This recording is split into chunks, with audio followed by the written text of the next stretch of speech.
Si Cover Up Tattoo. Bali, pangatlong patong na tayo mga kapatid. So kung titingnan natin talagang napakasakit na sa ulo nito kapatid. Right, so respeto po sa dating artist ni Bossing. Yan. Nga pala, ang gamit ko nga palang needle dyan is nag 11 RL muna ako. Yan, para lang mas ma-fine. And nag power line ako sa labas using 14 RS para bago siya kulayan nakagawa na tayo ng isang kumbaga main subject. Yan. Yung pinili ko dyan is yung head of dragon. Yan, kumbaga sa sobrang laki nung cover up natin, hindi na siya maganda kung sakaling maglalagay tayo ng maraming subject or mga detailed. Kaya sabi ko kay Bossing, kung gusto niya, dragon na lang, big head, tapos lalagyan natin ng katawan. Tapos yung sa bandang paa is yung kamay na may hawak ng bola. Pero syempre, lalagyan natin ng detailed. Yung hindi naman sobrang detailed. Lalo na pag cover up kasi kailangan kumbaga parang ang datingan old school tattoo. Yung mga color packing yan. Tapos, ang gamit ko needles dyan is MO needles. Yan. Tsagaan lang din to. Bali, unang session namin, siguro inaabot kami ng 12 hours Tapos, second day, kailangan kasi magpahinga ka rin. Dati kasi, banat ng banat hanggat di tapos. Pero ngayon, para solid, pagka naka 10 hours ka na, pinamatagal na yung 12 hours, pahinga mo na. Kinabukasan na lang ulit. Ayan. Tapos yan, naglagay din ako ng tangerine na hinalo ko sa bright orange. Ganyan yung kinakalabasan, parang neon na ilaw. So gamit ko dyan is RS. Kumbaga gumagamit ako ng RS. Tapos 7RM, 11RM. Bihira na ako gumamit ng malaking needle ngayon Para sa akin kasi napapansin ko, the more na maliit yung needle, tapos dahan-dahan lang siya, mas solid yung pasok ng kulay. Talaga nako-cover up talaga yung yung dating tattoo. Yan. Tapos ayun, tsatsagain nyo lang talaga. Before kasi yung mga kino-cover up ko na kumbaga parang napili pa ako ng mga mas komplikadong design. Pero habang natagal, the more na nagko-cover up ka, mas nakikita mo yung good result na dapat ito more on power line, dark.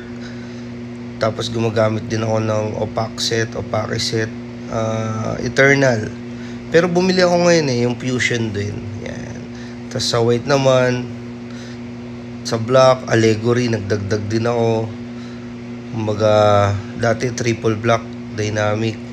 Tapos nagdagdag na ako ng allegory. Yung white ko is, triple white ng dynamic din. Tapos, ayun. Upgrade lang ng upgrade. Ngayon nga, may ginagamit ako na pampamanhid din na TKTX. Tapos pumili rin ako ng Headhunter ba yun, yung numbing spray. Kaya sa lahat ng gusto magpatattoo dyan, excuse, we have two types of numbing spray and cream. Yan. Tapos gumamit din ako ng Eternal and Star Bright na yellow. Kumbaga minix-mix ko rin siya, golden yellow, para matakpan din. Usually sa cover up naman, halimbawa nag power line ka,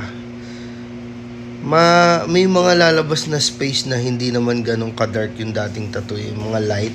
So, pagka may lumabas na light, pasukan nyo ng mga light din na yellow, orange, mga ganun. Pero kung talagang tumapat siya doon sa dark na dark, wag nyo nang pilitin. Kumbaga tamang diskarte rin. Yung mga iba na gamit 25, 27, pabilisang kaskas. Oo, matatakpan siya, pero pag gumaling, lalabas yung dati. Kaya ang ginagawa ko talagang dahan-dahan. Ayan, nakasombrelo na ako dyan sa ano ba to?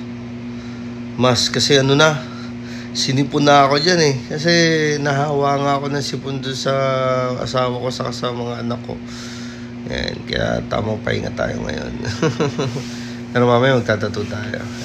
Meron din tayo mga bagong ink portrait set, black and gray, and colored sa lahat ng mga gusto magpatato dyan. Puro cover up kasi yung ginagawa natin, kaya nagpe-flex tayo ngayon ng mga colored portrait, black and gray. Yan. Sa lahat ng gusto magpatato, PM lang ho kayo. Tapos ano pa ba? Yan. Minsan gumagamit ako ng 11RM, tapos susundutan ko pa yan ng RS. Yan, RS yan eh.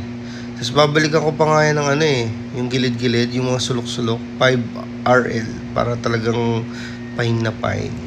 Yan. Tapos ayun. Ayun, 5RL na yata yan eh. Yun sa gilid-gilid. Yan, para mas lalong solid. Tsatsagain mo talaga, lalo na dyan sa bandang tuhod. Ubod na sakit dyan, sa hirap pasukan ng kulay dyan. Nga pala, inabot dyan ng 2 consecutive day.